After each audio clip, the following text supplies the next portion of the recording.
Enquanto o pessoal vai entrando, a gente pode bater um papo. Nós estamos hoje praticamente na metade do capítulo 18, estamos chegando bem no finalzinho do livro. Esse finalzinho desse livro é muito bonito, realmente tem um ensinamento muito importante. Hoje nós vamos dar continuidade nos ensinos da nossa irmã Matilde. A nossa irmã Matilde, ela vai conversar com as pessoas que ali se propuseram a uma mudança de atitude, né?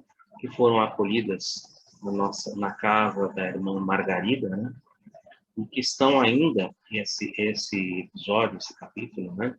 Ele ainda transcorre ali na casa de Margarida, que é ainda no plano físico. Né?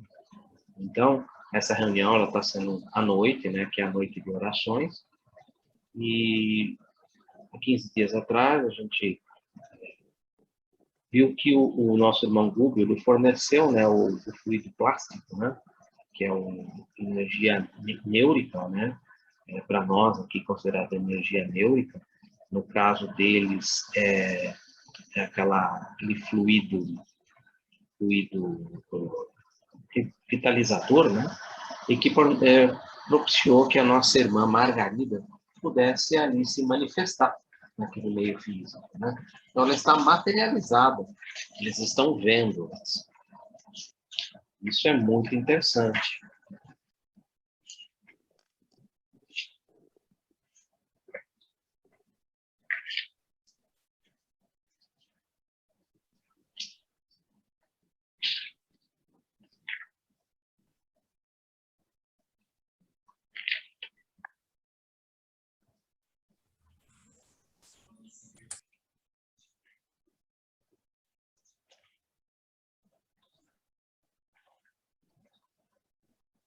Sempre deixo o papel aqui ao lado com o nome das pessoas, né?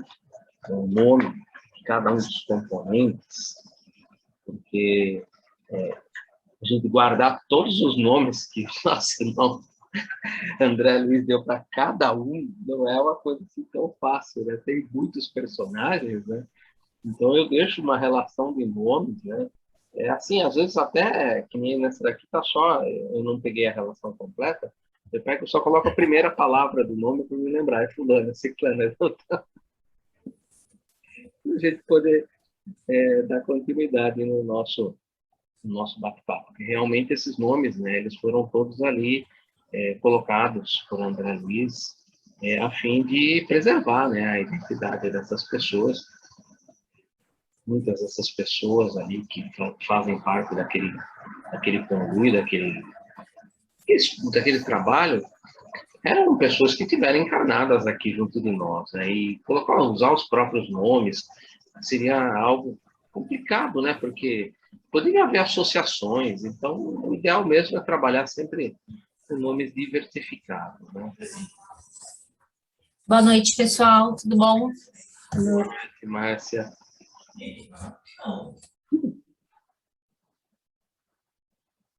Vou esperar mais um minutinho.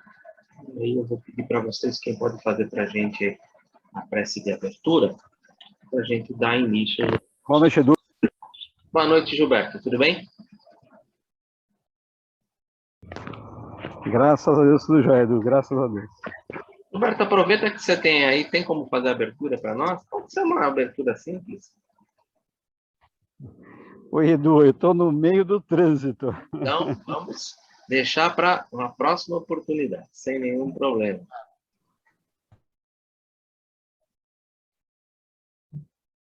Quem poderia fazer para a gente a abertura? Trabalho de hoje. Eu faço. Obrigado.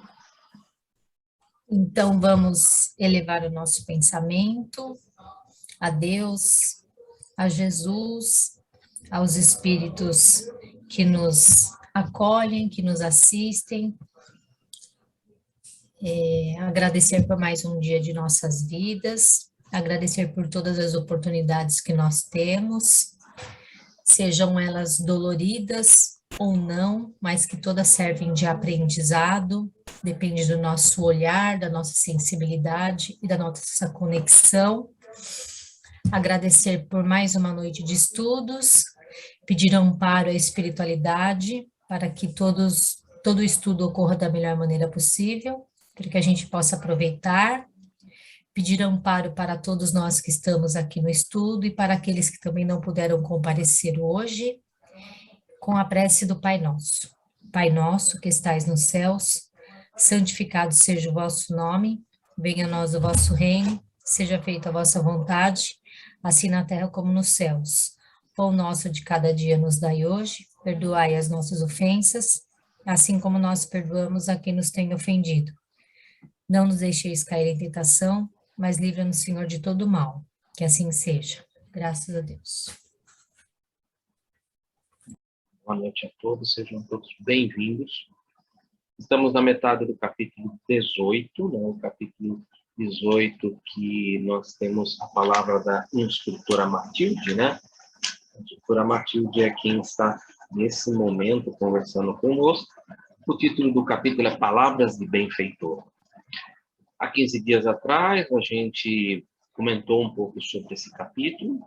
Esse encontro ele ainda está sendo realizado aqui na casa da nossa irmã Margarida, né?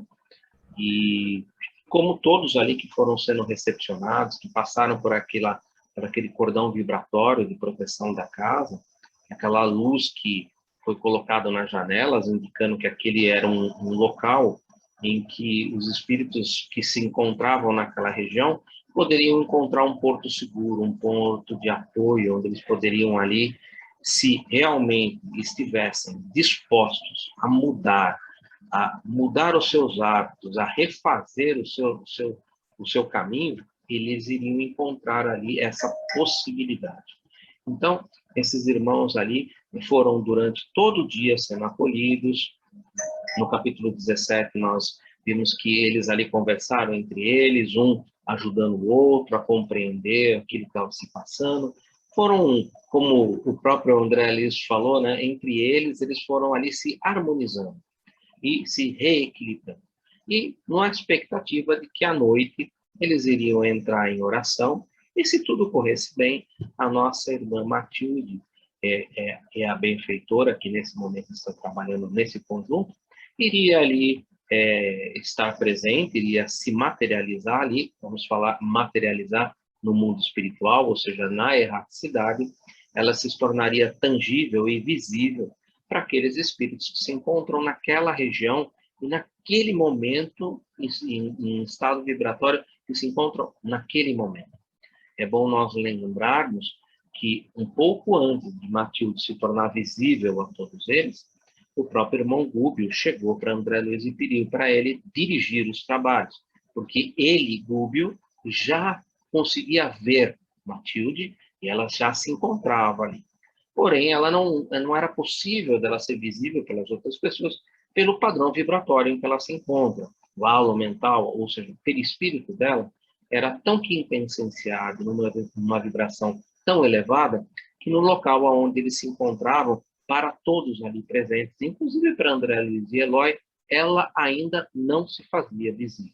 Apenas Gúbio é que conseguia ter essa visão, sabia, e ele mesmo declara, eu já a vejo aqui, e agora eu vou fornecer a energia radiante, que é uma espécie de um ectoplasma, que para nós aqui no mundo físico nós daríamos o nome de energia neurica, né? Ou ectoplasma, como André Luiz cita, né? André Luiz cita como energia neurica, né?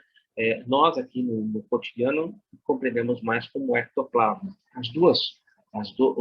É o mesmo produto, é um subproduto do fluido vital. Porém, na erraticidade, esse subproduto, ele, como não há um fluido vital, ali é um subproduto, e aquele subproduto leva o nome de energia radiante. É o nome que André Luiz sugeriu nos dar a esse fluido. É difícil de você... ele mesmo fala, né? Muitas vezes ele é obrigado a criar palavras, são neologismos. Essa palavra, na verdade, energia radiante, é um neologismo, é uma forma de expressão de algo que ele está vendo ali e que não há um comparativo. Então, ele sugere um nome para nós. Olha, não é, como ele fala, não é a mesma coisa que ectoplasma, não é a mesma coisa que a energia neurica. Não é a mesma coisa, mas é similar no nosso campo, ou seja, na espiritualidade, na erraticidade, no mundo espiritual, esse fluido, que é um subproduto do fluido cósmico universal, recebe o nome de energia radiante. E ele fornece essa energia e ela se torna visível. Ela se apresenta e aí estabelece-se um primeiro diálogo. Ela faz uma apresentação dela, ela faz uma oração por todos que estavam ali presentes, ela faz uma exposição de abertura, de diálogo com aqueles que estavam ali presentes e começa, então, a colocar algumas coisas importantes para aquelas pessoas que estavam ali presentes, para que elas começassem a se, vamos dizer assim, a se autoconhecer e pensar naquilo que era necessário, já que elas estavam ali de livre e espontânea vontade, e porque desejavam mudar, ou seja, desejavam sair daquela situação e fazer um novo caminho, ir em busca da felicidade para a qual nós somos criados. Então, era necessário fazer algumas coisas, era necessário trabalhar, era necessário começar a construir aquilo que precisava ser feito para que elas pudessem ir em busca daquilo que estavam ali procurando. Então, eu vou compartilhar com vocês, porque a primeira parte desse capítulo eu já acabei de descrever. Então, agora a gente pode partir para os slides, porque os slides eles vão a partir desse ponto. Nós vamos partir desse momento em que ela começa, agora, olha, vocês vão ter que pensar nisso, naquilo outro, e a gente vai caminhar um pouco sobre esse aspecto. Depois ela vai abrir para os presentes, para que eles coloquem as dúvidas, para que eles coloquem aquilo que eles estão passando e o que ela vai poder ajudar, o que ela vai poder, então, ali oferecer para essas pessoas. Vou compartilhar com vocês, só um segundinho.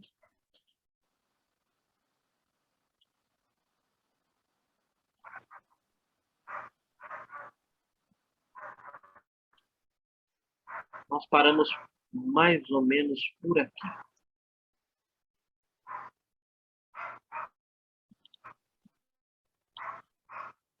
Eu acho que nós temos alguém com o microfone aberto. Se alguém tiver com o microfone aberto.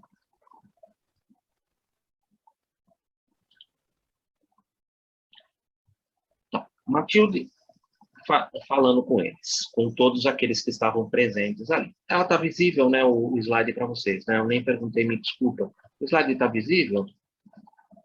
Tá. Somos todos candidatos à bênção do retorno ao plano físico. Mas de que vos valeria o retorno à oficina da carne, sem conhecimento das obrigações que vos competem ante a justiça divina? Ou seja, o que adianta pedir para voltar para o mundo físico sem se preparar? Sem se preparar, possivelmente vai cair nos mesmos problemas, né? O que nos adiantaria o temporário esquecimento do passado sem nos integrarmos à responsabilidade frente àquilo que a gente precisa realizar? Senão a gente vai chegar aqui e vai refugar, não vou fazer isso, e vai só aumentar mais ainda as dívidas, né? A maior força capaz de nos socorrer no ciclo de matéria densa e que se traduz em tendência nobre a persistir conosco. A volta à vestimenta física é uma bênção que poderemos conseguir à custa de generosas intercessões. Já conversamos isso na semana passada, inclusive comentei até o próprio caso de André Luiz em nosso lar, em que a mãe dele, houve intercessões a partir da mãe dele, para que ele pudesse realmente ser ali recebido no nosso lar. Houve ali um trabalho por parte dele. Mas existem essas intercessões? Sim, existem. Elas são claras. Elas têm como objetivo ajudar as pessoas. É como se fosse um desenvolvimento de gratidão, em que aqueles que são gratos ali te favorecem a essa reintegração e favorecem a você, dando energia, dando condições para que você se restabeleça. A gente conversou isso na 15 dias da semana passada, né?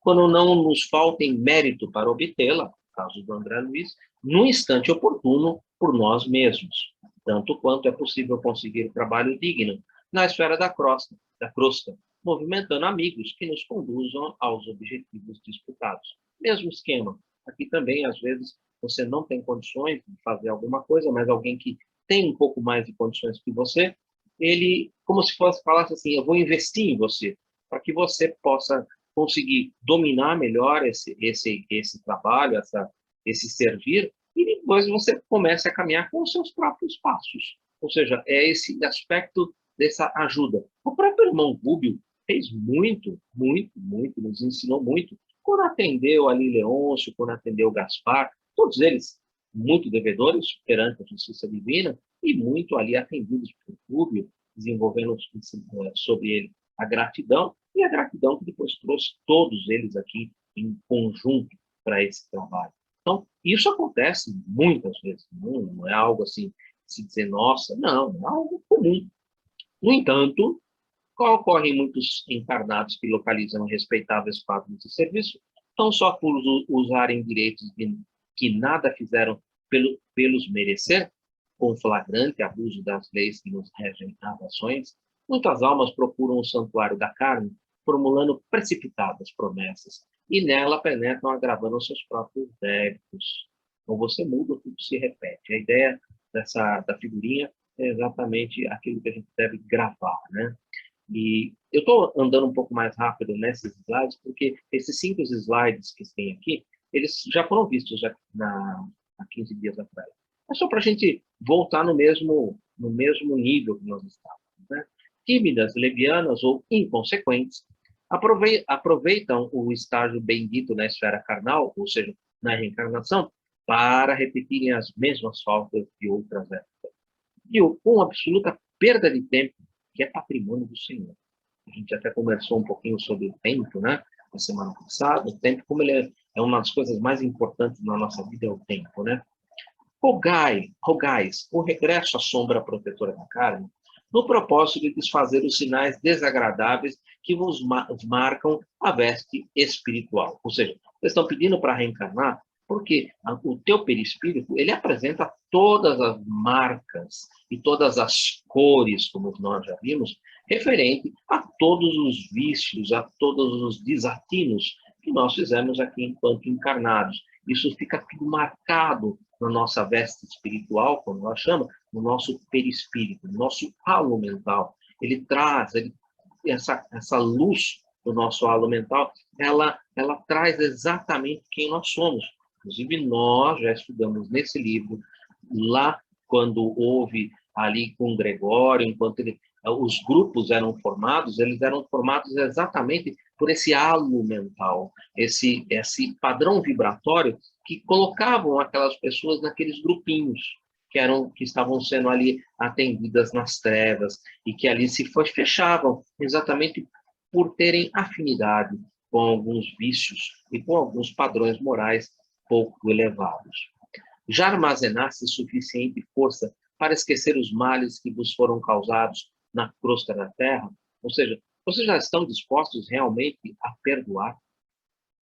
Reconhecei os vossos erros? Já reconheceram que erraram e por isso estão aqui e que não é um castigo divino, mas estão aqui porque erraram e porque erraram agora devem refazer os seus passos? A ponto de aceitar a necessária retificação? Fortaleceste o ânimo a fim de examinar as necessidades que vos são peculiares, sem aflições alucinatórias? Essa é uma colocação interessantíssima, né? Fortaleceste o ânimo a fim de examinar as necessidades que vos são peculiares, sem aflições alucinatórias. Vocês já perceberam que alguns de vocês podem voltar com graves problemas neurológicos?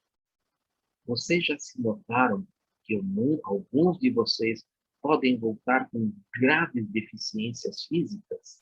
Por isso que ela coloca, sem aflições alucinatórias, sem ficar maluco. Vocês já perceberam que existem consequências e existem necessidades? Vocês estão preparados para entrar num corpo de carne, sabendo que podem passar por uma idiotia ou podem passar pela ausência de alguns membros ou de sérias dificuldades?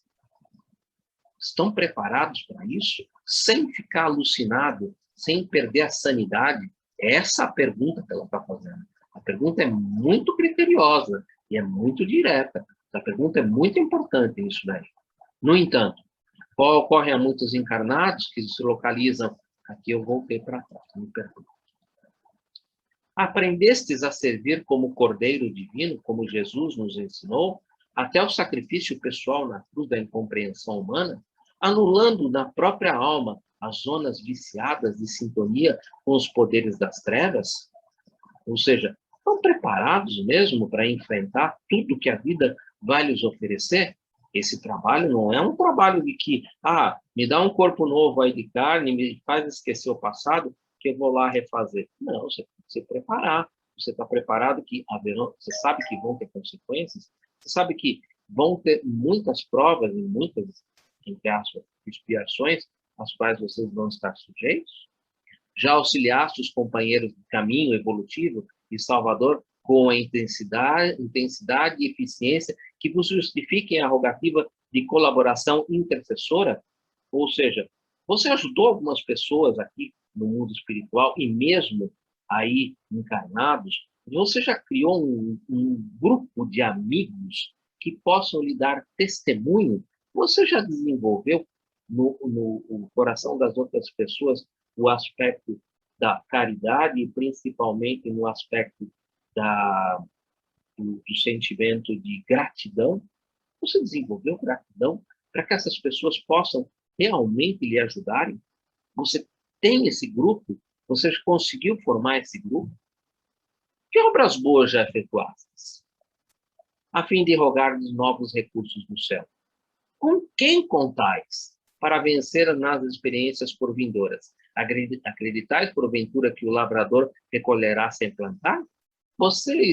Com quem vocês estão contando? Vocês já conseguiram criar um grupo aqui na erraticidade para que alguém encarne antes de você, para que receba como filho ou filha? Você já desenvolveu, mesmo com alguém aqui encarnado, durante a noite em que o espírito retorna à pátria espiritual, vocês já conseguiram criar vínculos com grupos de pessoas que possam receber vocês aí na carne, que possam ser seu pai, sua mãe, e possam lhe oferecer e lhe trazer o corpo de carne e lhe dar a sustentação necessária enquanto você está se desenvolvendo? Você já tem essas pessoas? Esta é a pergunta que ela faz. Armazenaste bastante serenidade e entendimento no coração, de modo que não vos intoxicardes amanhã no plano físico sob o bombardeio sutil dos raios pardos da cólera, da inveja e do ciúme nefasto? Você já conseguiu dominar um pouco os seus sentimentos? Você já tem um pouco mais controle sobre esses sentimentos que no passado te trouxeram para cá? Cólera, inveja e ciúme? Você já está trabalhando em cima desses sentimentos? Permaneceis convencidos de que ninguém se aquecerá ao sol divino sem abrir o próprio coração às correntes da luz eterna. Ignorais que é preciso igualmente trabalhar para que se mereça a bênção de um templo carnal na terra? Que amigos beneficiastes para pedir-lhe a ternura e o sacrifício da paternidade e da maternidade no mundo em vosso favor? Ou seja, ela ela usou outras palavras no anterior, e aqui ela está trazendo em palavras mais diretas, né? E aí, quem vai ser teu pai e tua mãe, né? Então, é exatamente nesse slide que nós paramos há 15 dias atrás. Nós paramos exatamente aí. Inclusive, que eu falei que a casualidade não se encontra nos laços da parentela, né? Ou seja, é dentro da família que nós vamos ali encontrar exatamente as pessoas com quem nós devemos estar para que a gente possa ali se reabilitar, se reharmonizar e crescermos juntos. O meio familiar é um meio onde é o nosso exercício do dia a dia. É exatamente nesse meio que nós vamos encontrar aqueles que nos são afins, como ela mesma já falou. Você já conseguiu construir com alguns um ponto de apoio, alguém para te ajudar, alguém para te dar forças nos momentos em que você dá aquelas patinadas? E você também, na família, vai encontrar aqueles que vão estar ali exatamente para se afinizarem, aqueles que já foram algozes e vítimas e que agora podem estar trocando de papel na vida encarnada. Nesse momento de troca de papéis, um reequilíbrio, para não voltar a ser novamente algoz e vítima agora de maneira contrária, novamente agravando os nossos problemas. Então, é dentro da família realmente que nós vamos encontrar esse ambiente, esse grupo de espíritos que não estão ali por um acaso, né? A casualidade não se encontra nos laços da parentela, não mesmo. Não nos iludais. Não fiquem iludidos. Já deu para perceber que não dá para ficar iludido mesmo. É um trabalho extremamente árduo. E agora ela vai começar a falar como é que faz esse trabalho. Porque, só de ouvir isso, eu já falei assim comigo mesmo. Meu Deus, como é que eu vou fazer tudo isso, né? Não, dá para fazer. Sim, dá para fazer. É possível, e agora ela vai começar a explicar como é que isso pode ser feito. Para todos nós, senhores de vigorosa inteligência, que já respiramos em centenas de formas diversas. Que bonito, né? Que já respiramos em centenas de formas diversas, ou seja, mineral, vegetal, animal, hominal, e agora aqui em provas e expiações. Em formas diversas, chegamos até aqui. E que já atravessamos vários climas evolutivos. É um linguajar lindo, né? Típico do espírito com um cabedal de conhecimento muito alto, né? Ele tá simplesmente trazendo um lado mineral, vegetal, animal, falando, olha, você já passou por tudo isso, você já passou por todos esses climas evolutivos e chegou até aqui, né? Oferecendo e sendo ofendendo e sendo ofendidos, amando e odiando, acertando e errando, resgatando débitos e contraindo-os. A vida não pode resumir-se em mero sonho, como se a reencarnação constituísse simples processo de anestesia da alma. Não, ela tem que ser um progresso contínuo. Você progride continuamente. Cada uma delas, por isso que a doutrina espírita fala que nós não há como nós retroagirmos. O progresso ele é sempre contínuo. Você pode progredir pouco, mas você sempre estará progredindo. A encarnação atual, ela é, com certeza, melhor que a encarnação anterior, em muitos aspectos. Você, de certa maneira, está sempre progredindo. Não é fácil rasgar os véus que nos assombram a mente humana. Emmanuel, no livro Vinha de Luz, capítulo 26, véus.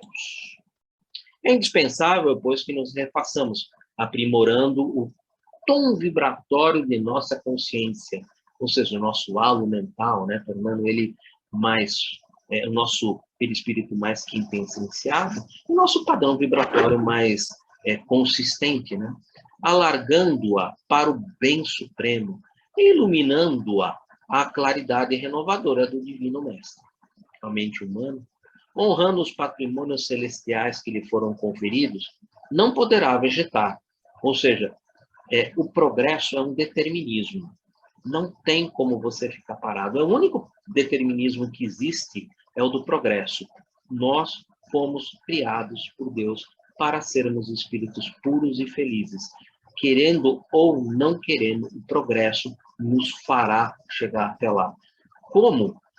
Alguns chegarão mais rápido, outros vão demorar um pouco mais, e outros vão demorar muito mais, mas todos chegarão. Não poderá vegetar, não é possível isso.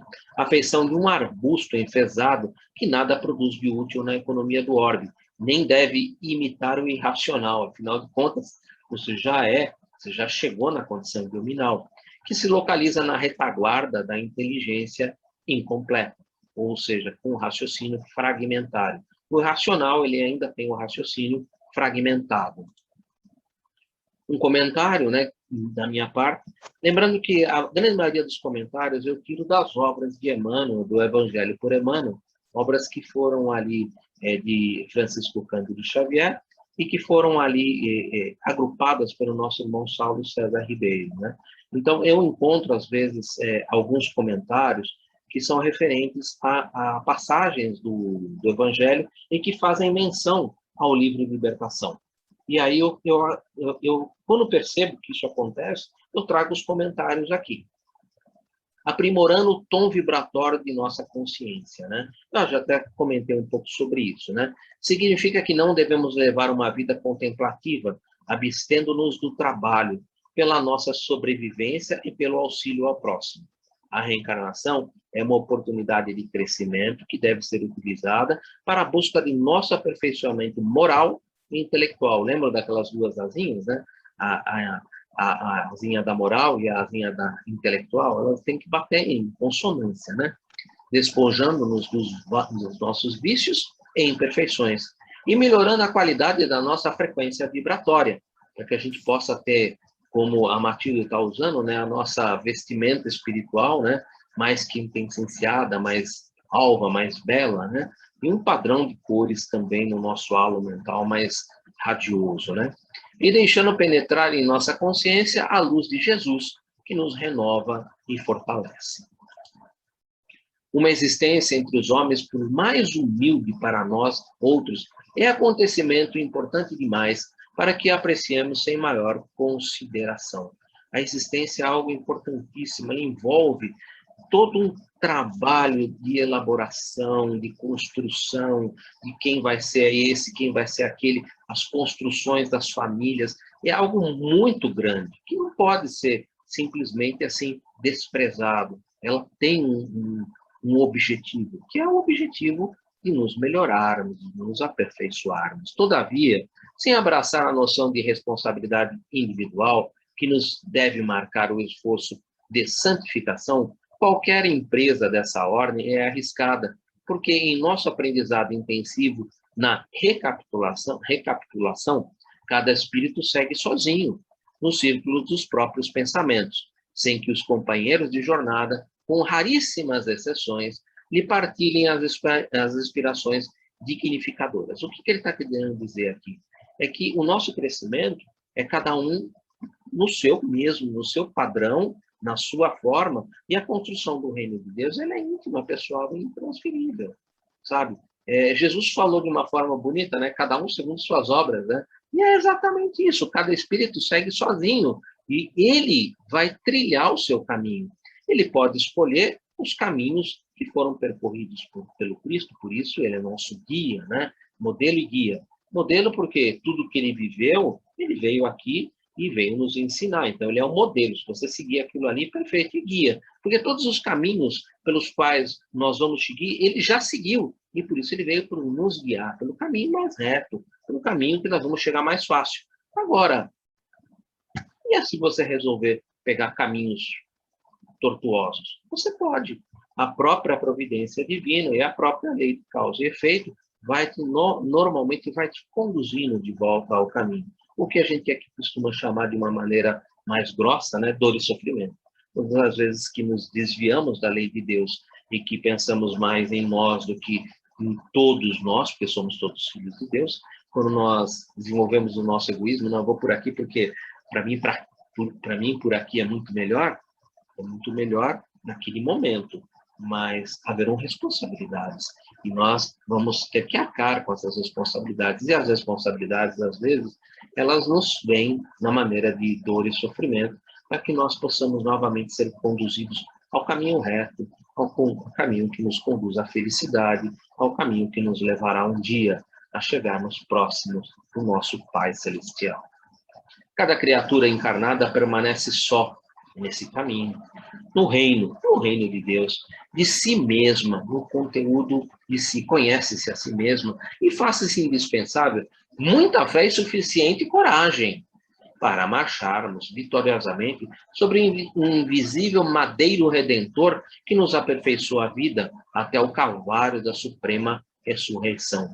Olha que linguagem bonita, né? Durante todo esse madeiro, né? Durante todo esse trabalho, é realmente algo que, de certa maneira, vai ter muita dor e muito sofrimento até o calvário da suprema ressurreição. Essa suprema ressurreição é quando você conseguir vencer todos os seus obstáculos, desenvolver todas as virtudes em grau máximo e você não precise mais reencarnar.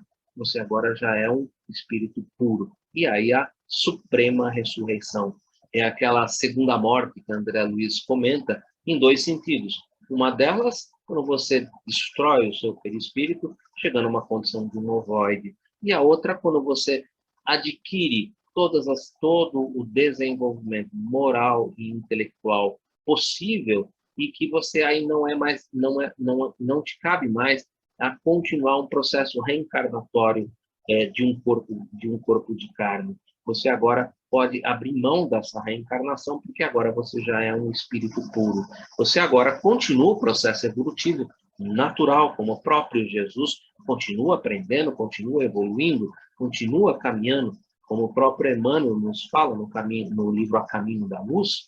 Jesus Cristo é o nosso governador espiritual do orbe. Porém, existem outros Cristos que têm uma potência magnâmica maior, que coordenam sistemas solares, que coordenam galáxias e assim sucessivamente. Ou seja, o progresso, ele nunca termina. Quando um dia, quem sabe, Jesus conseguir tornar todas essas ovelhas que lhe foram confiadas a este pastor, que é Jesus Cristo, que nós chegarmos a todos sermos espíritos puros e a Terra chegar àquele 7º dia do descanso que nós vemos na Gênesis de Moisés, em que o processo se realiza novamente, esse Cristo, que hoje é o governador espiritual do orbe, pode passar agora a ser, quem sabe, um governador de um sistema solar, não sei, especulando, mas tudo progride, tudo tem um sentido.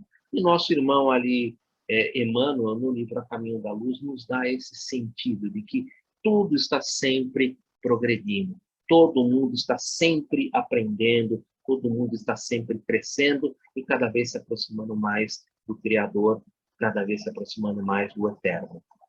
Ninguém é tão pobre que não possa dar alguma coisa aos semelhantes. E aquele que se compadece e ajuda, cede ao próximo algo de si mesmo. Emmanuel, livro Instrumento do Tempo, tema único, que é desse livro, não há capítulos nesse livro, esse livro só trata do tema que é misericórdia. É um livro lindíssimo, tá, gente? Embora sejamos seres cósmicos, vivendo numa coletividade em que todos dependem de todos, a evolução se faz individualmente. Tudo bem, nós todos dependemos de todos, mas a evolução é de cada um. Por isso, Jesus foi muito criterioso, cada um segundo suas obras. Cada um é responsável pelo seu futuro. No presente que se escreve esse futuro, tá, gente? Pelo êxito ou fracasso da sua reencarnação. O nosso irmão, apesar de caminhar junto conosco, não conhece as nossas necessidades evolutivas, o que nos faz permanecermos sós no reino de nós mesmos, como disse a benfeitora. Por isso é indispensável muita fé e muita coragem, e coragem para prosseguirmos a caminhada, tendo sempre em mente que Jesus está à frente do processo, ou seja, ele está sempre nos guiando, ele é o modelo, ele é o guia.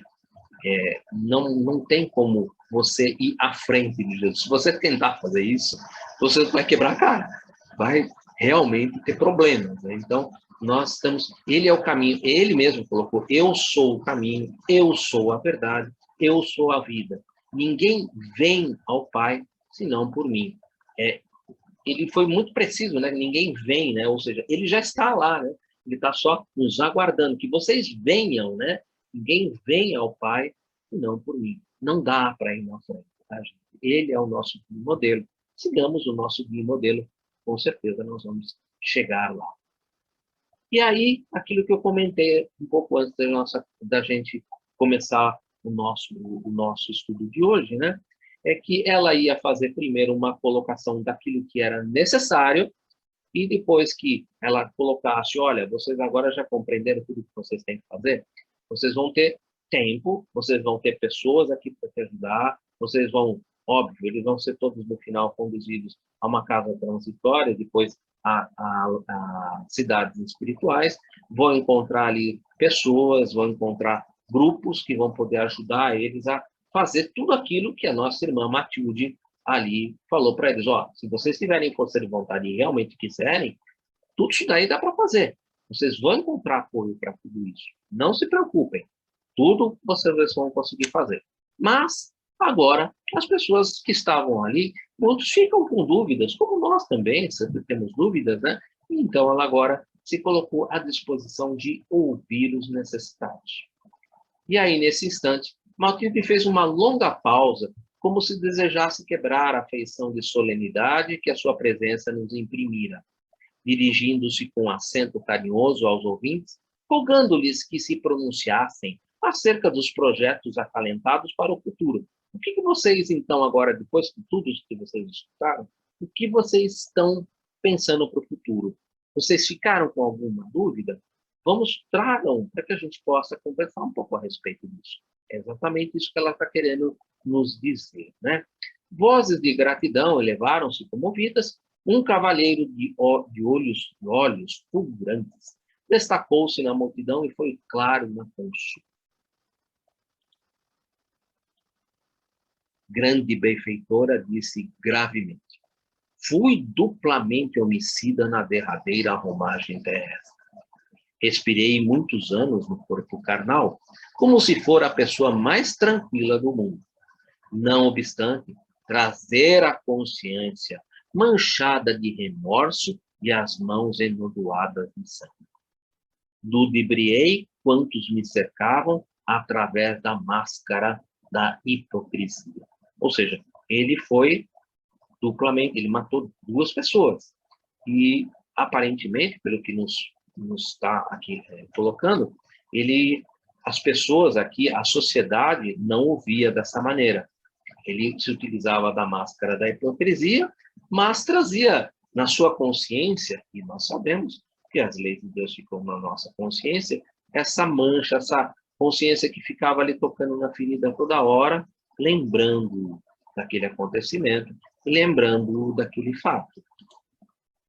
Atravessando os umbrais do túmulo, ou seja, após o desencarne, atormentado de ásperas lembranças, supus que tremendas acusações me esperariam.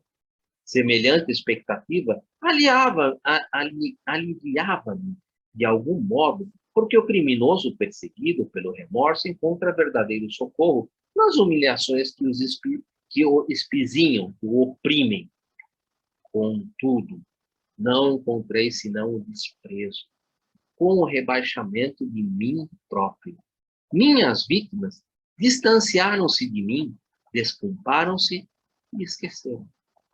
Ou seja, ele chegou lá imaginando, agora esses caras vão acabar comigo. Agora eles vão tirar a forra, eles vão querer se vingar. E muito pelo contrário, todos eles já tinham se esquecido, já tinham perdoado e seguido o seu caminho. Continuava o seu caminho evolutivo. Porém, ele continuava com a consciência e com o remorso na consciência.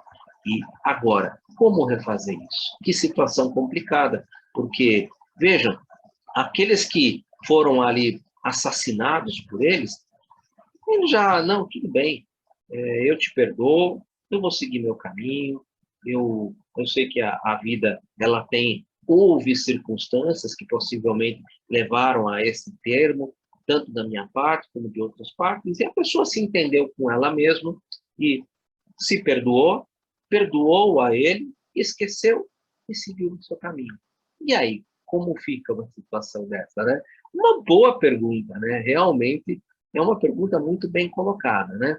O remorso é um lampejo de Deus sobre o complexo de culpa que se expressa por enfermidade da consciência. O sofrimento, a terapia de Deus o sofrimento é a terapia de Deus destinada a erradicá-la.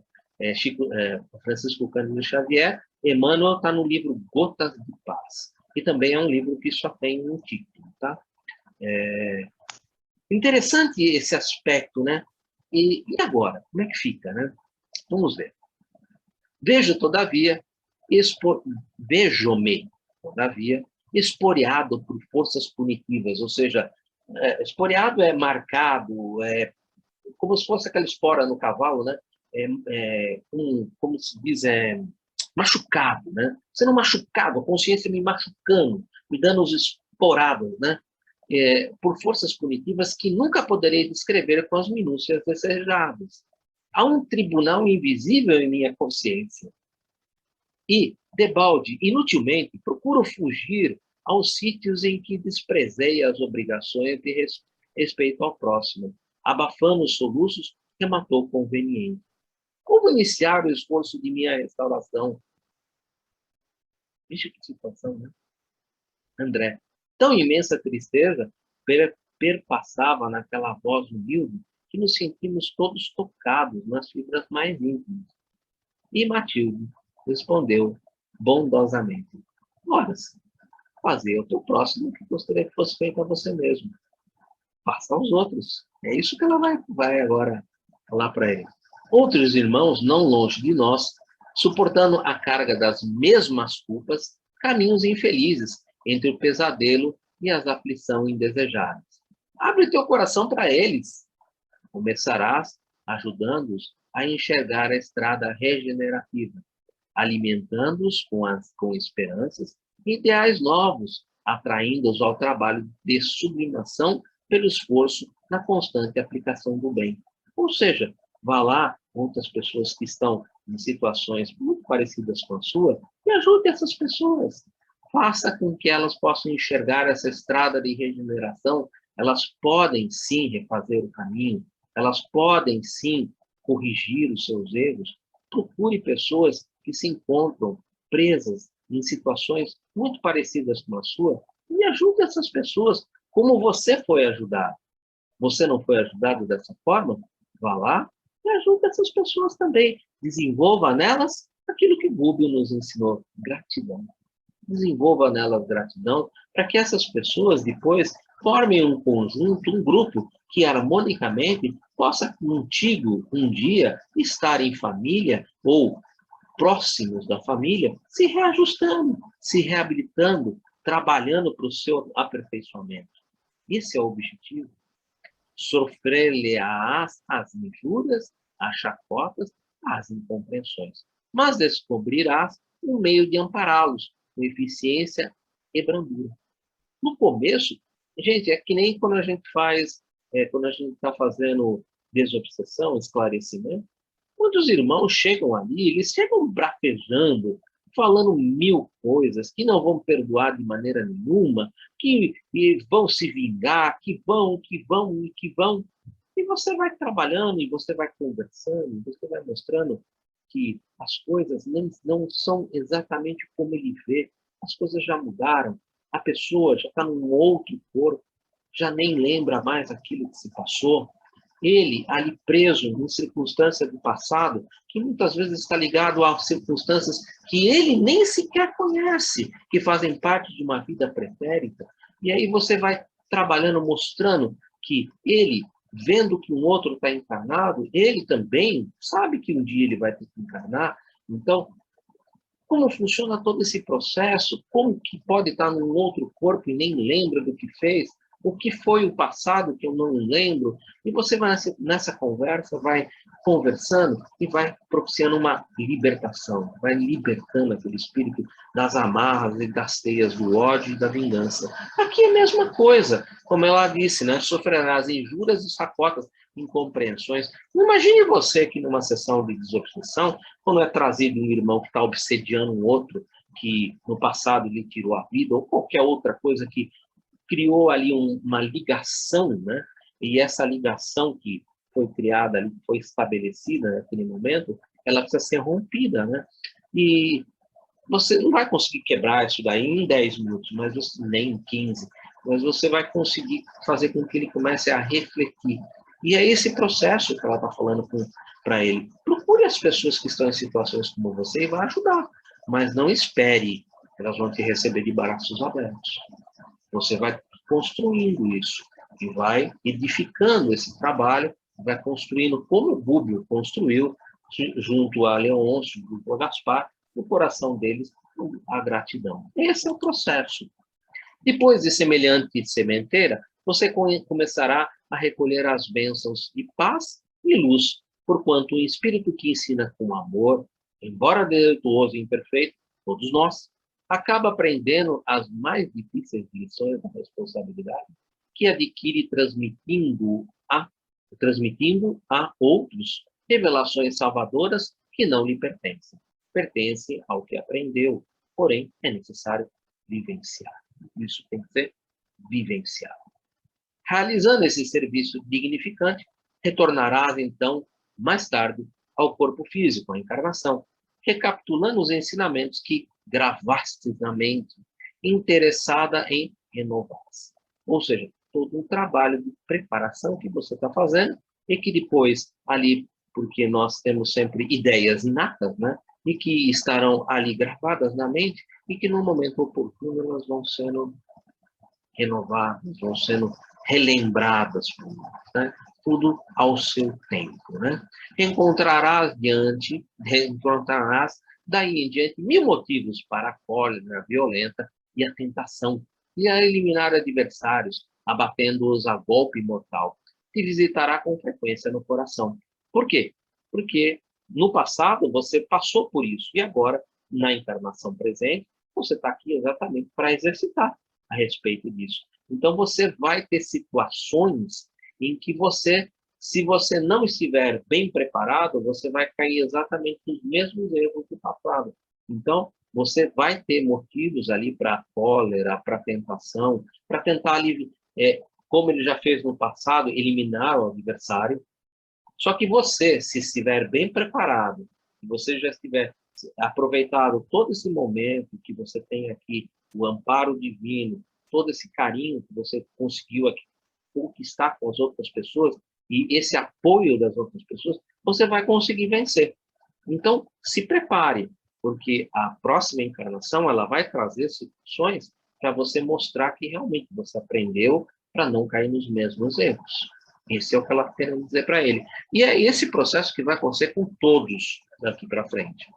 Se souberes, porém, e sobretudo, se quiseres vencer os impulsos destrutivos, quando te encontrares em plena e abençoada luta na esfera do recomeço, na reencarnação, plantando amor e paz, luz e aperfeiçoamento ao redor dos teus pés, então terás demonstrado aproveitamento real e efetivo das dádivas recebidas, e revelar-te-ás preparado para a maior ascensão. Ou seja, é um trabalho que é feito lá e depois vivenciado aqui. Lá a gente aprende, lá a gente realmente constrói, desenvolve. Tá bom?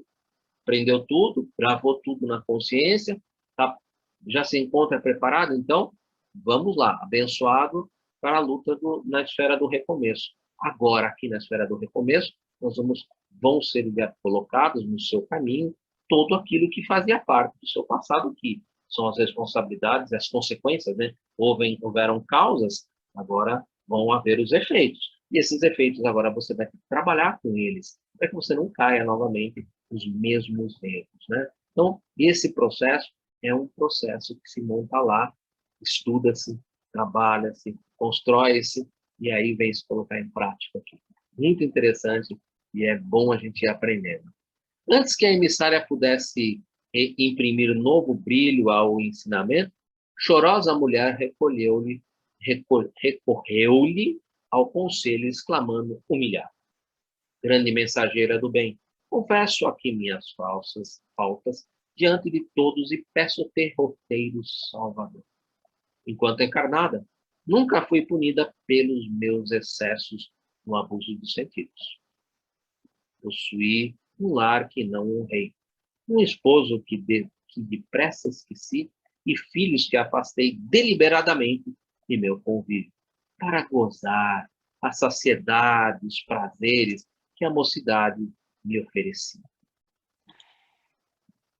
Meu transviamento moral não foi conhecido na comunidade em que vivi, mas a morte apodreceu a máscara que me ocultava os alheios olhos e passei a experimentar o horrível pavor de mim mesmo. Que farei por retornar à paz? Como traduzir o arrependimento que me enche a alma de infinita amargura? Triste, né? Ela aproveitou-se da beleza e para apenas gozar, gozar e gozar. Matilde fitou-a compungidamente e observou. Milhares de seres despidos do corpo físico agonizam em zona próxima, sob o rigor cruel das paixões a que se algemaram invigilantes. Infelizmente, as paixões de energia ligadas às características sexuais, né? Elas estão ligadas normalmente àquele centro de força básico, né? Que é o centro de força que ele tem uma coloração vermelha, ele tem ali um potencial de energia muito forte, né? É um potencial de energia que, se mal controlado, ele acaba nos dominando, e domina mesmo, né? Então, realmente, a gente acaba se tornando algemado a essas circunstâncias, principalmente no trato sexual. Existem muitos livros, né, inclusive do próprio André Luiz, Sexo e Destino, e outros e da Lavra de Francisco Cândido Xavier, que falam exatamente com relação a essas energias sexuais, que quando não são, de certa maneira, controladas por nós, essas energias nos controlam, e além de nos controlar, nos escravizam. E além de nos escravizar, acabam por criar marcas muito fortes no nosso perispírito e no nosso halo mental. Então, essas características é que ela coloca, né? E isso fica muito patente, porque é como como ela disse, né? Enquanto aqui, com a máscara da hipocrisia, novamente, né? A sociedade via ela sem nenhuma má aparência. Mas no momento que ela se desencarna, que essa máscara não é mais possível de ser utilizada, e ela se mostra realmente quem ela mostra exatamente as características do seu perispírito. E ela mesmo, além de mostrar essas características, se vê e consegue, então, ali entender o que ela fez. E por isso que ela fala que ela se enche a alma de infinita amargura, que deve ser algo realmente extremamente amargurante numa situação como essa. Poderás começar, e aí a nossa irmã Matilde, né? Poderás começar o reajustamento das tuas energias, dedicando-te nos círculos próximos ao levantamento dos sofredores de boa vontade. Como esquecimento de ti mesma, arrebatarás muitos espíritos cadaverizados no abuso aos pântanos de dor que se debatem.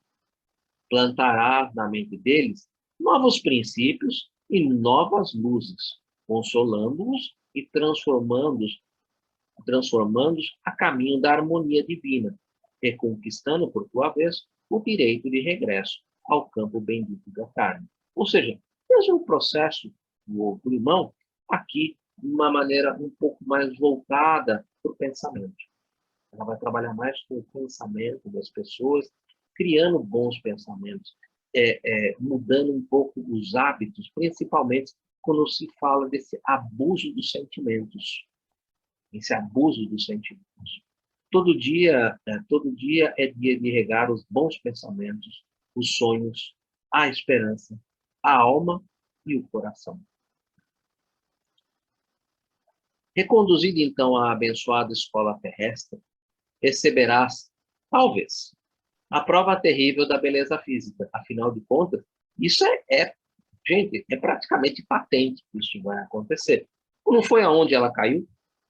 É exatamente aonde você cai. Qual é o objetivo da expiação mesmo? Vocês lembram lá do livro Redenção, em que Joana de Ângeles nos diz que a expiação nada mais é do que o processo que nos coloca exatamente no ponto que nós caímos. Nós estávamos caminhando, de repente nós caímos. Vem a expiação, ela se reconduz exatamente no ponto da queda. E como que você não vai cair de novo? Passando, se preparando, lógico, como ela está falando, fazendo todo o preparo e depois recebendo exatamente a prova em cima daquilo que você se preparou. Veja bem, se você for na escola, se você está na escola espiritual, se você está aprendendo, se você está lá desenvolvendo, se você está lá colocando ali em prática, junto com outros, para você colocar isso dentro dos teus sentimentos, dos teus pensamentos, quando você vem para a escola, o que vão fazer para você? Vão te aplicar a prova, vão te dar a prova para você, para que você possa ali demonstrar, não, eu aprendi e eu sei fazer. Eu aprendi e eu sei fazer. Então, talvez, esse talvez, gente, diria que é quase certeza, né? A prova terrível da beleza física, a fim de que o contato com as tentações da própria natureza inferior te retempere o aço do caráter, se conseguires manter fidelidade suprema ao amor santificante. Essa é a lei, minha filha, para que nós nos reergamos com segurança depois da queda no precipício. É imprescindível auxiliar quantos se projetaram nele. Ou seja, ajuda-te que o céu te ajudará, né? Consolidando, antes das dores alheias, a noção da responsabilidade, que nos deve presidir as ações futuras, de modo que a reencarnação se converta em novo mergulho no egoísmo. Ou seja, é imprescindível você aqui ajudar muitos, desenvolver isso, desenvolver no seu coração, nos seus sentimentos e no seu pensamento, para que depois você, quando for na carne, colocada sobre as mesmas tentações, possa vencer essas tentações. Afinal de contas, Jesus não nos ensinou de outra maneira que não vos deixeis cair em tentação, né? Mas livrar-vos do mal. Ou seja, a gente não pede para que a gente não caia na tentação, mas nós iremos ser tentados. Nós estamos na escola para aprender, e na escola é aplicado prova, todo dia tem uma prova nova. E a gente passou na prova, ótimo, nova prova. Passou na prova, ótimo, nova prova. Esse é o objetivo. O objetivo é realmente progredir. E é para isso que a gente está aqui, né? Deus vos impõe a encarnação com o objetivo de vos fazer progredir. Pergunta 156 do Livro dos Espíritos. Qual a finalidade da encarnação dos espíritos, né? O único recurso de fugirmos definitivamente ao mal é o apoio constante no bem infinito. Não tem outro recurso. A benfeitora imprimiu ligeira interrupção e concluiu: e que nenhum de nós admita o acesso fácil aos tesouros eternos, tão só porque atualmente nos vejamos libertos das cadeias beneméritas do corpo de carne. O Senhor criou leis imperecíveis e perfeitas para que não alcancemos o reino da divina luz ao sabor do acaso. E o espírito, e espírito algum, trairás os imperativos sábios do esforço e do tempo. Ou seja, as leis de Deus são perfeitas. Todo mundo vai chegar, cada um segundo suas obras, cada um no seu tempo, de acordo com o seu esforço. Aqueles que se esforçam mais farão em menos tempo. Aqueles que preferem caminhar mais lentamente farão no seu tempo. Mas todos chegarão lá. Todos chegarão lá. E, para finalizar, hoje, quem pretende a colheita de felicidade no século vindouro, comece desde agora a sementeira de amor e de paz. Quem planta o amor, espalha a felicidade no coração dos homens. E com isso, a gente encerra o capítulo de número 18. E, gente, não é fácil, já deu para perceber que não é fácil. Agora, uma coisa que me chamou muito a atenção, não sei se chamou a atenção para vocês, mas principalmente aquele caso daquele senhor que era um duplo homicida, né? Chegar no mundo espiritual e não encontrar mais as pessoas, e aquelas pessoas com as quais você ali tinha seus pendores, já simplesmente te perdoaram e seguiram um caminho. Nossa, deve ter sido algo desesperador para alguém assim que não tem a noção do... Porque ele demonstra claramente que ele não tinha entendido, ele não tem a noção do perdão. Deve ser algo que deve ter machucado demais essa pessoa. E casos assim devem ser recheados, né? Tem diversos casos desse tipo, sabe? Foi uma das pessoas que mais me marcou, foi a pergunta que ele fez. Que eu tinha pensado em mil coisas, mas numa dessas eu não tinha pensado. Então, isso me chamou bastante atenção. Mas a forma como ela colocou, depois ficou muito clara, né? Que tudo bem, aquelas pessoas já estavam seguindo o seu caminho, provavelmente já reencarnaram, tudo, mas se ele tinha um pendor com a consciência dele, ele precisava, então, agora ajudar outros que estavam em situação similar à dele, para que ele pudesse, então, ali desenvolver com outros o perdão e pudesse libertar outras pessoas da mesma maneira como o Públio fez, né? Trabalhando nesse aspecto e desenvolvendo com essas outras pessoas a gratidão, porque essa gratidão dessa libertação numa situação muito parecida com a qual ele tinha vivenciado, iria libertando ele também, ele iria se... Porque a gratidão, como a gente viu, ela é contagiante, né? A pessoa se sente grata e você sente essa gratidão dela, né? E esse é como se fosse entre aspas, um pagamento. Na verdade, não existe, né? Mas isso constrói no coração dele algo muito interessante, muito proveitoso, né? E é isso que ele pedia para ela fazer. Alguém gostaria de colocar alguma coisa? O nosso irmão aqui, Gilberto, ele colocou uma no chat, né? Fico pensando naqueles homens bombas que acreditam que fazem isso, fazendo isso, terão um paraíso. É complicado a gente analisar essa situação, né? Porque como é que você vai penalizar uma criança, né, que faz uma coisa totalmente inconsequente, né, sem ter um raciocínio lógico daquilo que está fazendo, né? Eu fico sempre um pouco receoso nesses casos, porque o que nos ensina a doutrina é que a misericórdia divina cobre a multidão de pecados. E aí você vai falar, puxa vida, mas esse cara puxou a cordinha ali, matou um monte de gente em volta, mas o que passava pela cabeça dele? Qual era o grau de comprometimento que ele tinha com a própria consciência? Esse é o grande problema. Pode ser que ele precise, primeiramente, evoluir um pouco mais intelectual e moralmente, para que depois, num futuro, lhe seja apresentado aquilo que ele fez no passado, para que ele possa ali reconhecer aqueles erros e ali ele possa, tendo consciência do erro que ele praticou, se propor a reparar. Agora, penalizar uma criança, a gente não faz isso nem com os nossos próprios filhos, né? Quando pega uma determinada coisa que vai se machucar, você tira da mão, mas você não deveria, né? Pelo menos criminalizar. Porque como criminalizar alguém que ainda não tem consciência daquilo que está fazendo? A nossa própria legislação não permite que a gente julgue uma criança de 10 anos quando ela comete um crime, né? Um crime hediondo.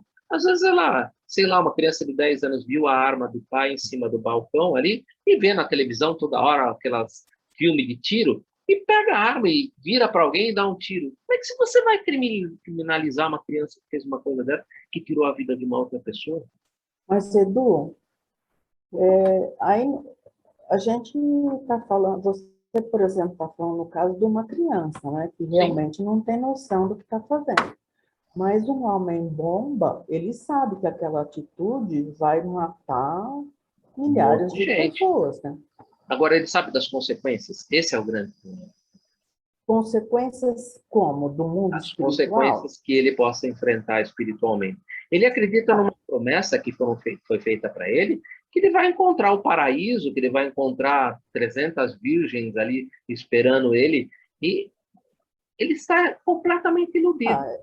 Edu, mas muita gente também que pratica o mal aqui não tem noção do que vai enfrentar do lado de lá. Sim, e por isso mesmo que elas vão enfrentar no momento que elas têm condições, né? O próprio Jesus falou, né? Não se coloca fardos pesados sobre ombros frágeis.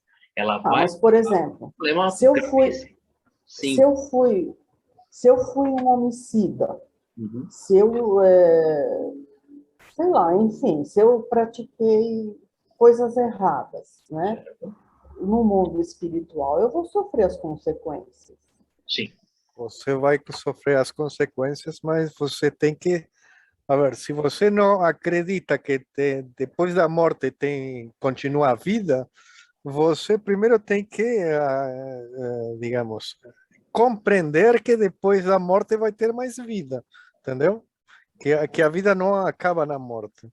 Então, o cara que pensava que se matando ele ia conseguir o paraíso. É isso que ele está acreditando. Então, eu acho que, como se chama? Primeiro ele tem que aprender umas outras coisas para depois tomar consciência do que ele fez foi errado. Não sei se... A priori, vai ser a desilusão.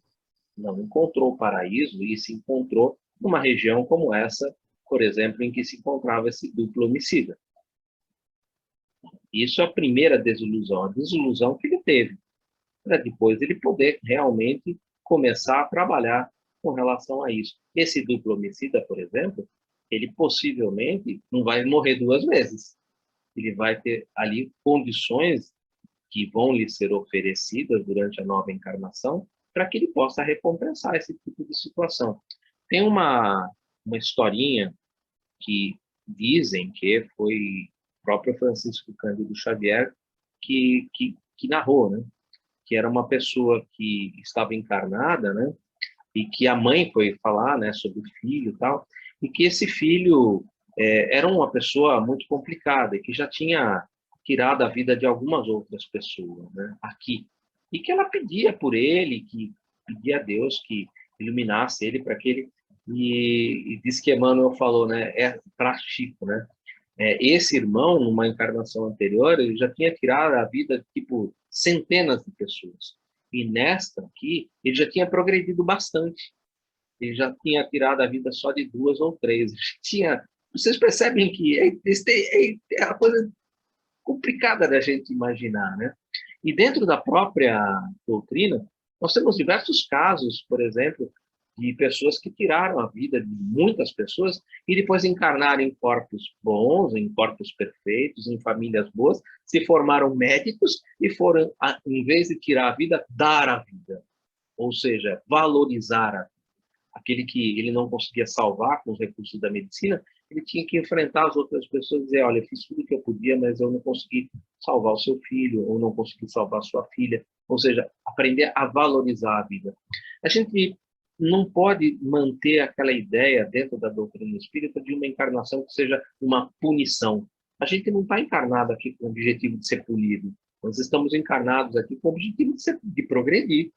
E é isso que a Matilde falou tanto para aquela mulher que, entre aspas, eu vou usar uma palavra aqui, que foi uma senhora da vida, uma mulher da vida, né? E o outro que foi um assassino, e que, olha, vocês dois vão trabalhar aqui no mundo espiritual, vão aprender, vão crescer aqui no mundo espiritual e vão retornar na vida física. Inclusive para essa mulher que foi uma mulher da vida, por exemplo, que usou e abusou dos seus recursos do seu corpo, ela falou, talvez, eu até brinquei, né? Quase certeza, né? Vai ser novamente uma mulher bela e numa condição boa da sociedade, porque é onde ela vai poder exercitar para ela mesma, provar para ela mesma, não, eu consegui vencer as minhas máculas, as minhas coisas, as minhas dificuldades com relação ao sexo, com relação aos prazeres da vida. Eu consegui vencer. Então, eu penso dessa maneira e queria ouvir de vocês. A Mari colocou uma situação interessante, o Gilberto também colocou uma colocação interessante. São colocações bem complicadas, mas eu gostaria de ouvir um pouco mais, por favor. Pensamentos que a gente possa compartilhar.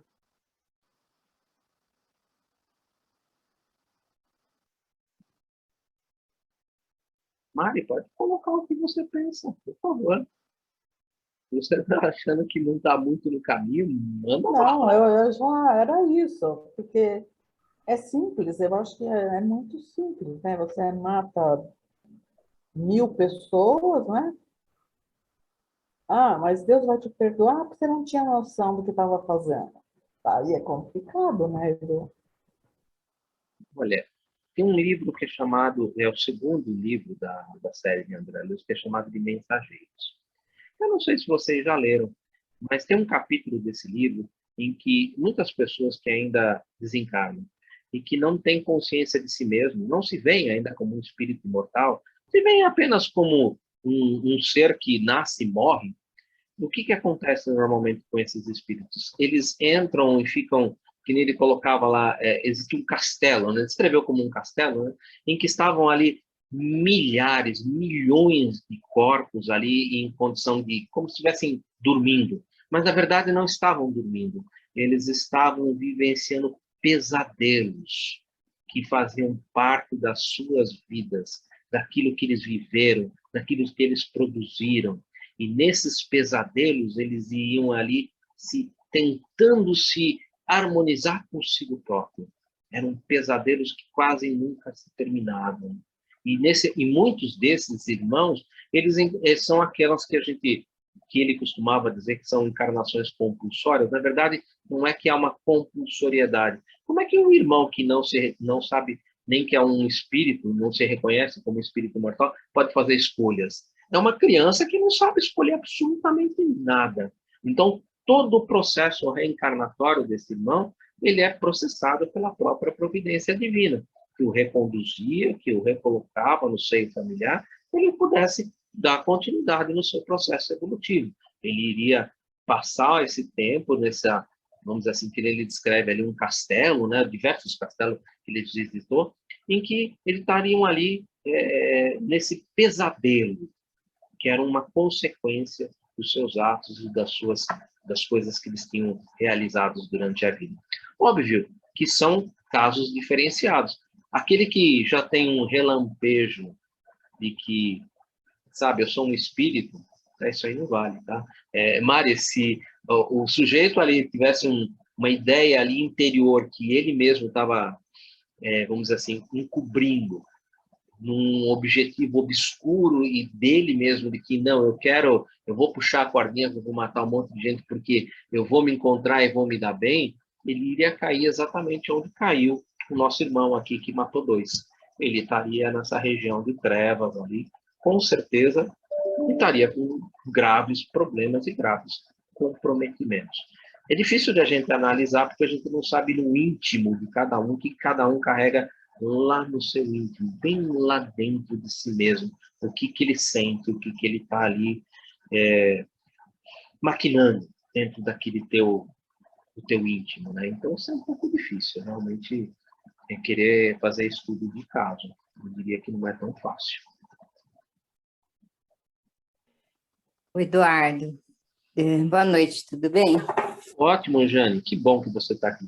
Ajuda a gente um pouco aí a compreender um pouco mais. Eu estava lembrando também dos evangélicos, né? Um outro problema, porque eles acham que vão adormecer até o juízo final, né? Então, é muito difícil despertá-lo do outro lado, né? Porque eles ficam dormindo esperando a salvação, né? É um outro caso também bem complicado, quando chega do outro lado, né? Isso mesmo que André Luiz nos fala, né? Que essas cidades espirituais,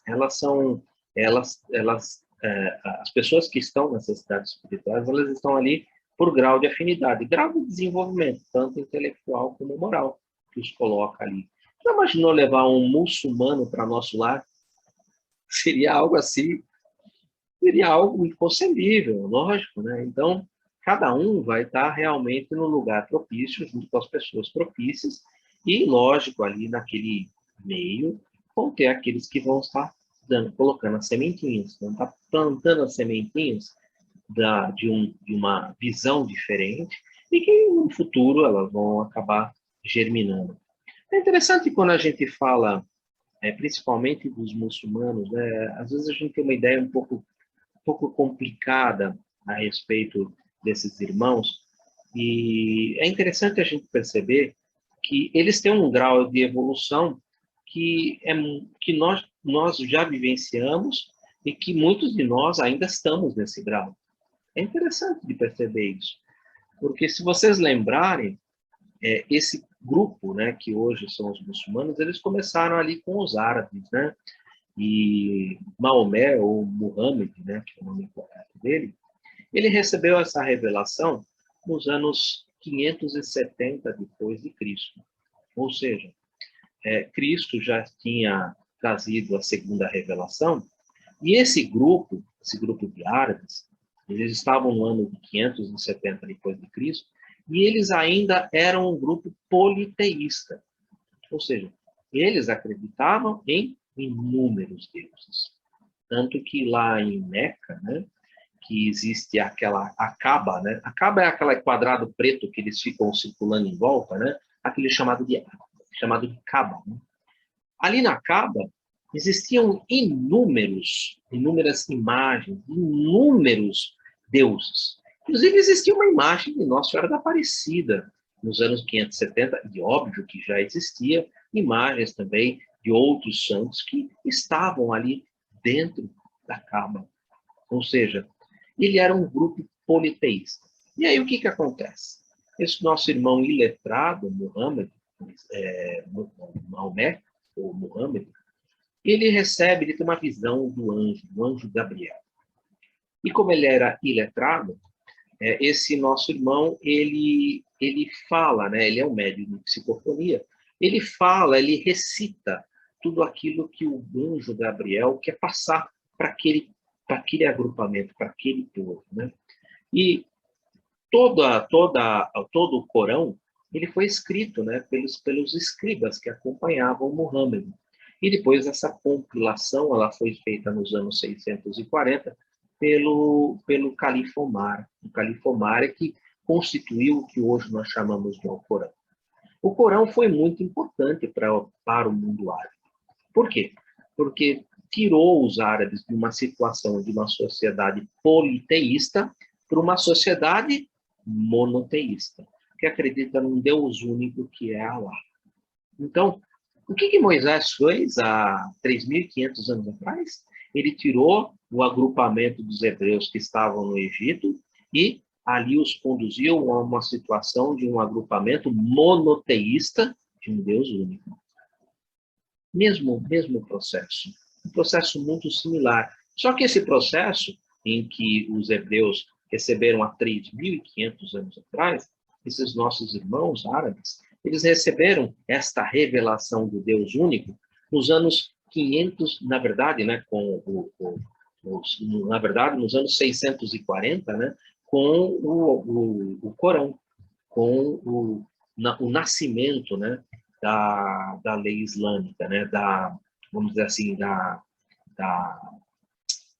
do islamismo, né, na verdade. Né? O que Muhammad faz? A primeira atitude que ele faz é, primeiro, purificar a Kaaba. O que é purificar a Kaaba? Ele tira todos os santos que estavam ali dentro da Kaaba e desmonta todo o comércio que existia em volta da Kaaba, que vendia os santos, que vendia as imagens, que vendia toda aquela tranqueirada para fazer de oferendas em volta da Kaaba. Ele acaba com tudo aquilo.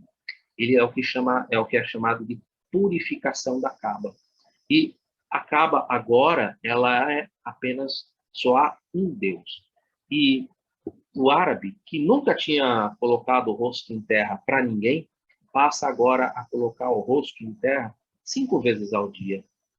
Primeiramente voltados para Jerusalém e depois voltados para Meca, que é onde, teoricamente, é onde está o corpo de Muhammad, o corpo de Maomé. Porém, o que é bonito do Corão, não sei se alguém aqui já leu o Corão, ele ele tem uma linguagem muito próxima da linguagem do Velho Testamento. É muito próxima à linguagem velho-testamentária, ou seja, ele é uma poesia árabe, em árabe antigo, que não é mais falado hoje em dia, tá? É um árabe antigo em forma poética e totalmente figurado. Ele é todo em figuras de linguagem. Então, ele deve ser interpretado da mesma maneira que é interpretado no Velho Testamento. O que é bonito é que ele é dividido em diversas shuras e diversas suras. Shuras e suras, que são versículos e são capítulos. Existe um capítulo dedicado à mulher mais pura que já botou os pés nesse planeta, que é Maria. Maria, mãe de Jesus. Existe um capítulo inteirinho dedicado a ela. O término do Corão, ou Alcorão, como faz, ele diz para o muçulmano que Muhammad, Maomé, ele está em Meca. Porém, Jesus é muito maior do que Muhammad, porque Jesus ascendeu aos céus. Jesus é o profeta, e esse profeta ascendeu aos céus. O muçulmano, quando termina de ler o Corão, ele é convidado a ler a Bíblia. Ele é convidado a ler a Bíblia. Então, a ideia que a gente faz um pouco ali, ela é um pouco defasada, deturpada, por aqueles que procuram ali dentro do Corão trazer benefícios a si próprio e subjugar as pessoas que estão à sua volta. Mas a ideia central nunca foi essa. A ideia do Corão ele tem duas jihá. Uma grande jihá e uma pequena jihá. A grande jihá é aquela que é conhecer-se a si mesmo. Parece doutrina espírita? É isso mesmo. É conhecer-se a si mesmo. Esse é a grande jihá. A grande jihá é a grande batalha consigo mesmo, vencendo as suas imperfeições em busca de se aproximar do grande Alá. Essa é a grande jihá. E existe uma outra, que é a pequena jihá. O que é a pequena jihá? A pequena jihá, ela deve ser travada contra aqueles que são contrários à divulgação e à manifestação do Alcorão. Porém, a pequena jihá não deve, e isso está claro, patente, escrito no Corão, não deve agir sobre mulheres e crianças. E ela só poderá ser aplicada até que o obstáculo para que o Alcorão seja divulgado seja derrubado. No momento em que esse obstáculo termina, a pequena jihá deve imediatamente cessar.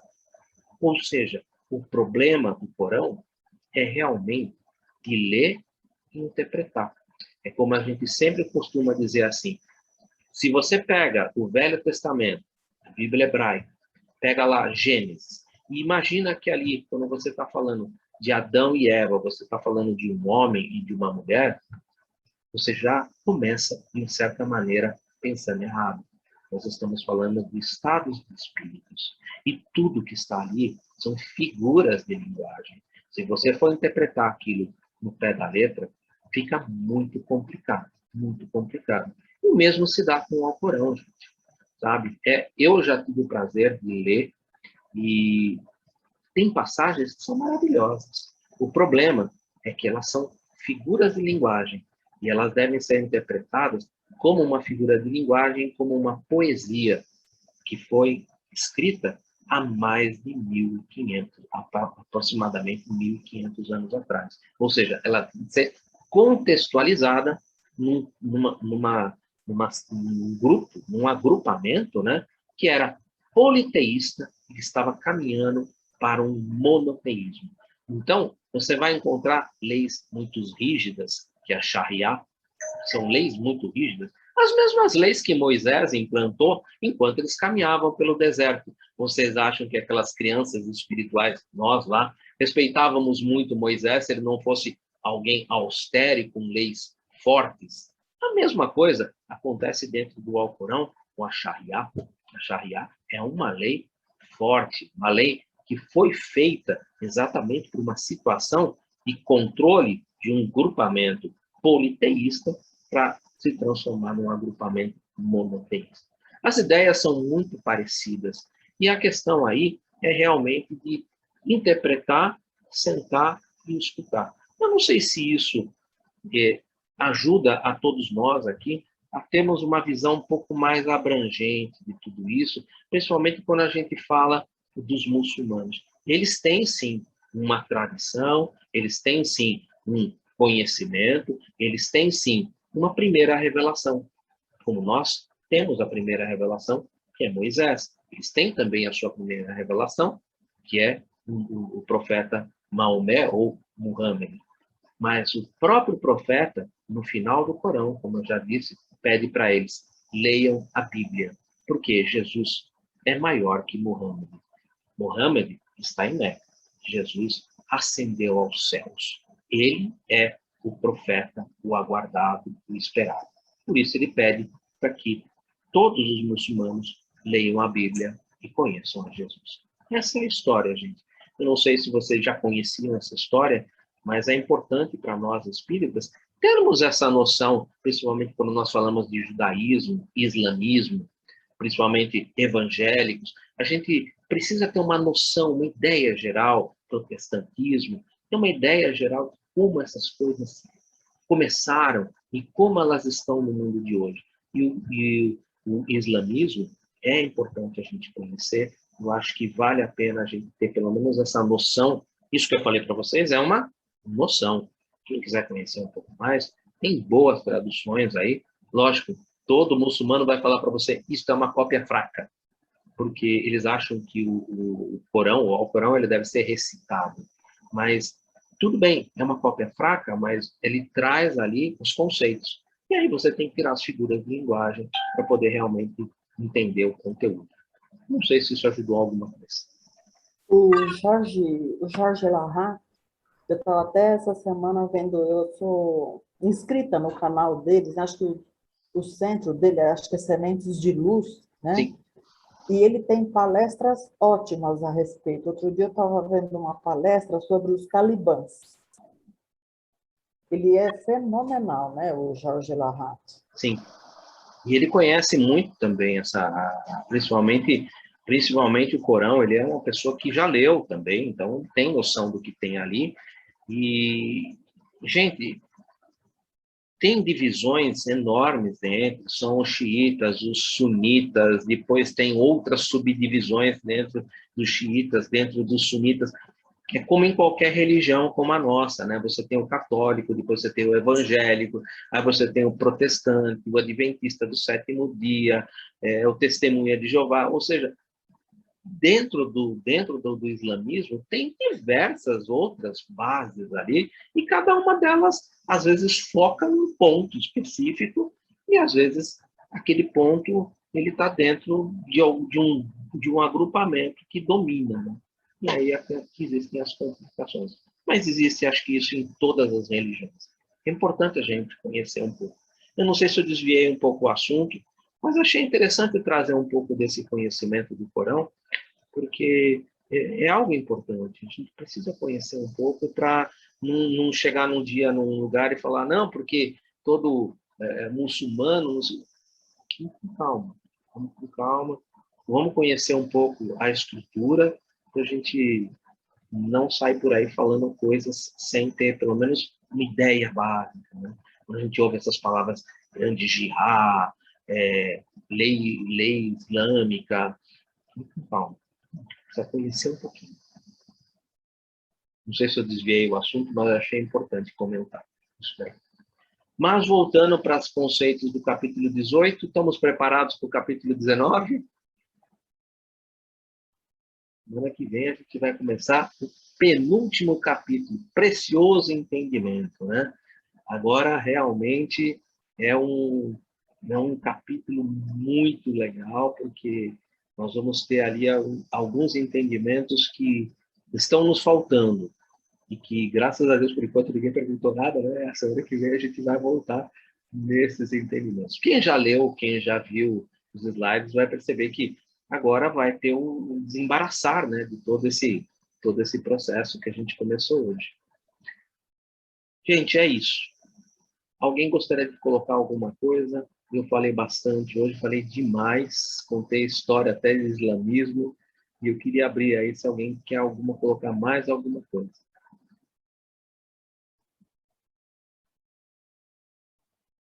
O Zilene tão quietinho.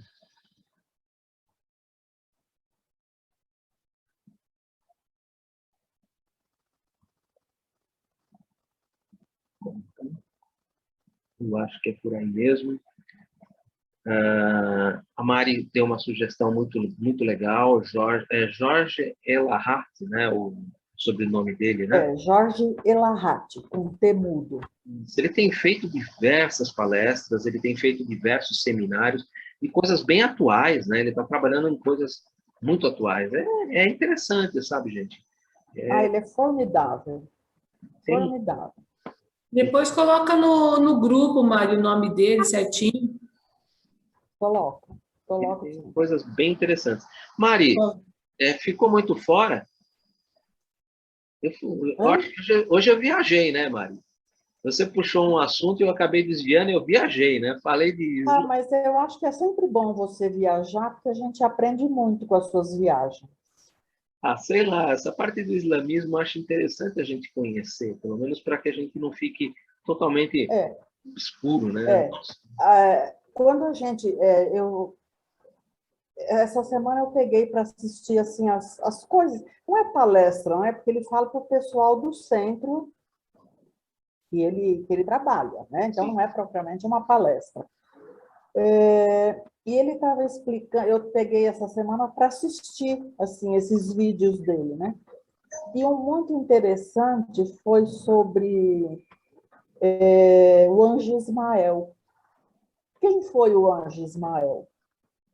E ele fala assim, ele tem uma forma, uma didática, que parece que ele está contando uma história para a gente. É porque ele é professor, né? Sim, eu fiquei tão embevecida com aquilo, sabe? Eu falei, nossa. E ele deu uma palestra para nós, porque foi aniversário do nosso núcleo, né? 58 anos. E aí ele fez uma palestra virtual para nós, né? Nossa, mas você fica assim horas escutando ele falar, porque ele é espetacular, vale muito a pena. Acho que todo mundo aqui conhece já, né? Olha que bacana, né? Esse momento em que a gente teve mais, assim, longe, né, do centro, né, mais dedicado a essa parte virtual, né? Quanto que a gente conheceu de pessoas, quanto a gente conheceu de coisas novas, né? Olha, a gente, nesses 2 anos de pandemia, acho que a gente nunca aprendeu tanto em toda a nossa vida como espírita. Realmente foi fantástico. E olha, a única coisa que eu queria era agradecer a vocês pela oportunidade, porque eu mesmo comecei com o livro Obreiro da Vida Eterna, né? E a gente começou aprendendo, e eu estou até hoje aqui aprendendo, gente. Eu não sou dono da verdade, por isso que eu sempre falo assim, tudo que vocês ouvem eu falar, vai lá e tira suas próprias conclusões, construa sua própria verdade, não acredite que eu sou dono da verdade, eu não sou dono da verdade de nada, tá? Eu estou só apenas aqui compartilhando um pouco daquilo que eu já li, um pouco daquilo que eu consegui abarcar dos ensinos da doutrina espírita. O que a Mari colocou hoje é um ponto de vista muito importante. Tem esse ponto de vista. Pô, e aí o cara mata e fica por isso mesmo? Eu não sei. Realmente tem que ver o que estava no íntimo, porque é como o próprio assassino ali, que quando chega no mundo espiritual, a sua consciência já aqui já cutucava. Lá ela esporeava ele, né? Então, é saber, né? Se aqui a consciência não cutucava, lá pode ser que apenas cutuque. Mas se aqui a consciência dele já cutucava e ele mesmo assim puxou a cordinha, lá vai esporear. Com certeza. Com certeza. Então, é realmente esses aspectos que a gente precisa ter em consciência. Né? E tem consciência que a multidão, a misericórdia cobre a multidão de pecados, mas ela nunca caminha para o campo da injustiça. E quando a injustiça começa, aí não tem jeito. Aí realmente entra a lei de causa e efeito. Entra a expiação para reconduzir o irmão ao caminho. Eu acho que é isso. Acho que a gente caminhou bem hoje. Queria agradecer a presença de todos vocês. E vou abrir para quem pode fazer para a gente a prece de encerramento.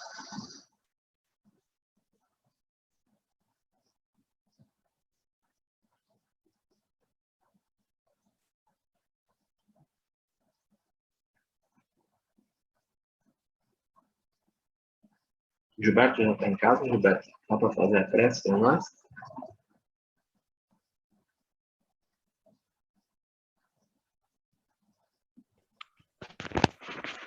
Olá, Edu, faço sim.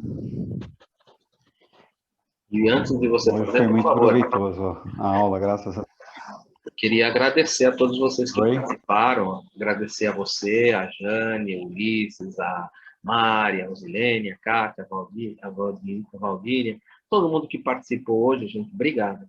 Participem mesmo, sabe? Questionem.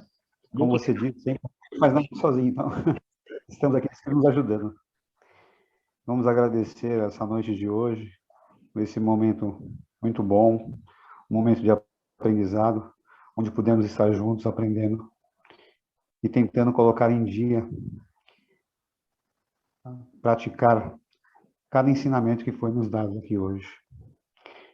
Vamos orar a oração que Jesus nos deixou. Pai nosso que estais nos céus, santificado seja o vosso nome, venha a nós o vosso reino, seja feita a vossa vontade, assim na terra como no céu.